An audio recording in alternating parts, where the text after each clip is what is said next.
જય શ્રી કૃષ્ણ ફ્રેન્ડ્સ, આજે આપણે વટાણા પલાળવાની ઝંઝટ વિના લીલા વટાણામાંથી રગડો બનાવવાના છીએ।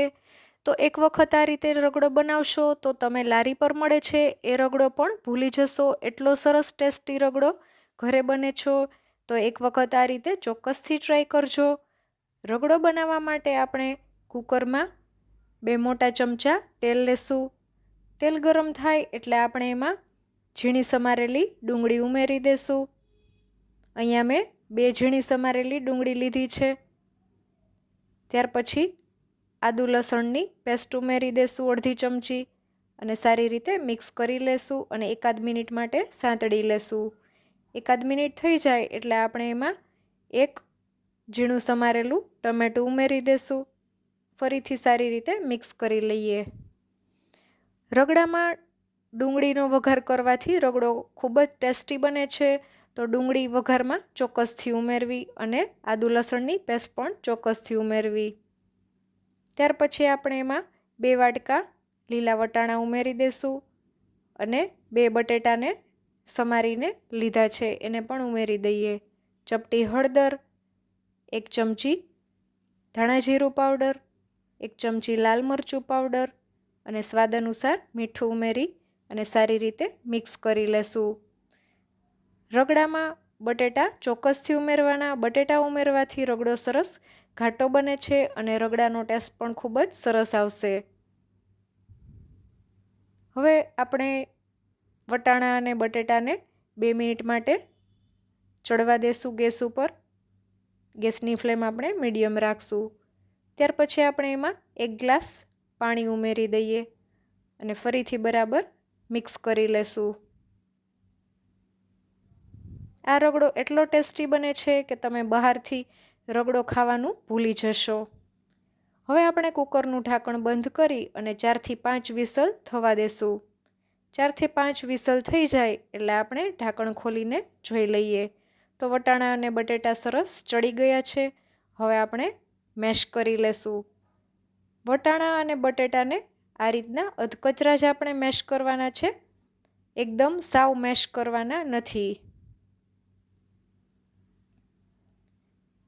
જો તમે હજુ સુધી મારી ચેનલને સબસ્ક્રાઈબ ના કરી હોય તો સબસ્ક્રાઈબ કરી દેજો અને બાજુની બેલ આઇકન પર ક્લિક કરવાનું ભૂલશો નહીં, જેથી કરીને નવા વિડીયોની નોટિફિકેશન મળતી રહે। તો મેશ કરી લઈએ। ત્યાર પછી આપણે ફરીથી ગેસ ઉપર મૂકવાનું છે અને એમાં 2 ગ્લાસ આપણે પાણી ઉમેરશું અને ગેસની ફ્લેમ ફૂલ જ રાખશું અને આ રીતના મિક્સ કરી લેશું અને રગડો જ્યાં સુધી ઉકળે નહીં ત્યાં સુધી આપણે એને ગેસ ઉપર જ રહેવા દેશું। રગડો ઉકળી જાય પછી આપણે એમાં અડધી ચમચી ગરમ મસાલો અને અડધા લીંબુનો રસ ઉમેરી દેશું। અહીંયા આપણે ગરમ મસાલો ઉમેર્યો છે એટલે ફરીથી આપણે 2 મિનિટ સુધી મીડિયમ ગેસ ઉપર રગડાને ઉકળવા દેશું અને સારી રીતે મિક્સ કરી લઈએ। 2 મિનિટ સુધી રાખશું એટલે ગરમ મસાલો સરસ રગડામાં સુગંધ આવશે અને સરસ રગડાનો ટેસ્ટ પણ વધી જશે। તો તૈયાર છે આપણો રગડો। હવે આપણે પેટીસ બનાવી લઈએ। તો પેટીસ બનાવવા માટે મેં અહીંયા બટેટાને બાફી અને છાલ ઉતારી અને ઠંડા કરી લીધા છે। હવે આપણે બટેટાને મેશ કરી લેશું। જ્યારે પેટીસ બનાવવાની હોય ત્યારે બટેટા બાફતી વખતે વધારે ના બફાઈ જાય એ વાતનું ખાસ ધ્યાન રાખવાનું છે।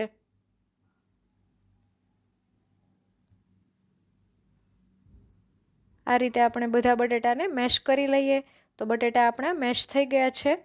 હવે આપણે એમાં પલાળેલા જે પૌવા છે એ ઉમેરી દેશું। અહીંયા મેં બટાકા પૌવાના જે પૌવા આવે છે એને આપણે પલાળીને લીધા છે।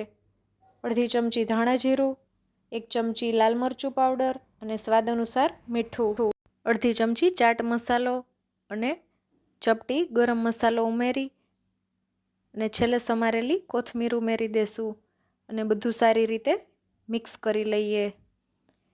જો ફ્રેન્ડ્સ તમને મારો વિડીયો ગમે તો ફ્રેન્ડ્સ સાથે વધુમાં વધુ શેર કરજો, લાઈક કરજો અને કમેન્ટ કરવાનું ના ભૂલતા। તો આપણે જો તમારે બટેટા વધારે બફાઈ ગયા હોય તો આપણે જે આ બટાકા પૌવાના જે પૌવા આવે છે એને તમે ક્રશ કરીને પણ ઉમેરી શકો છો. તો આપણો મસાલો રેડી છે. હવે આપણે હાથ ઉપર થોડું તેલ લગાવી લઈએ અને પેટીસ વાળી લેશું. થોડો મસાલો હાથમાં લઈ આ રીતના બોલ બનાવી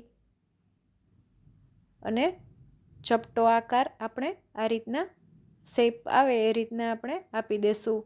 આ રીતે આપણે બધી પેટીસને વાળી લેવાની છે.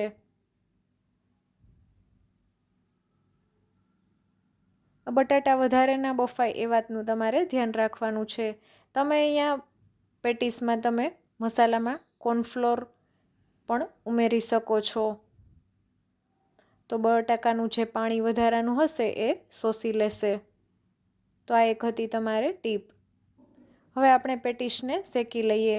તો એક પેનમાં આપણે 2 ચમચા તેલ ઉમેરશું. તેલ ગરમ થાય એટલે આપણે પેટીસ બધી રાખી અને શેકી લઈએ.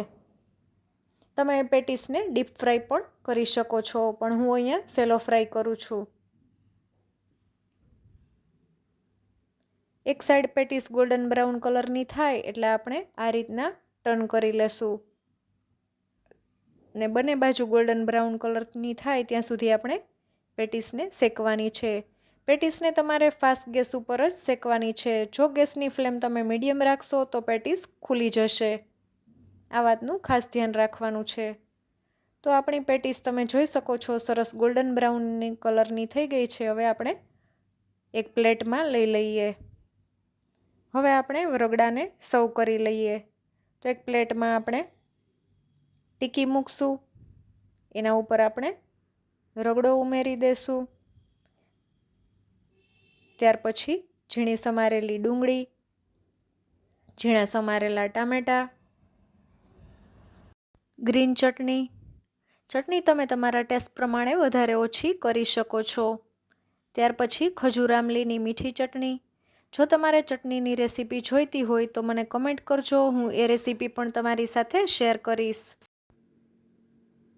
હવે આપણે લસણની ચટણી ઉમેરી દેશું. આ ચટણી થોડી સ્પાઇસી હોય છે. ત્યાર પછી ઝીણી સેવ ઉમેરી દેશું.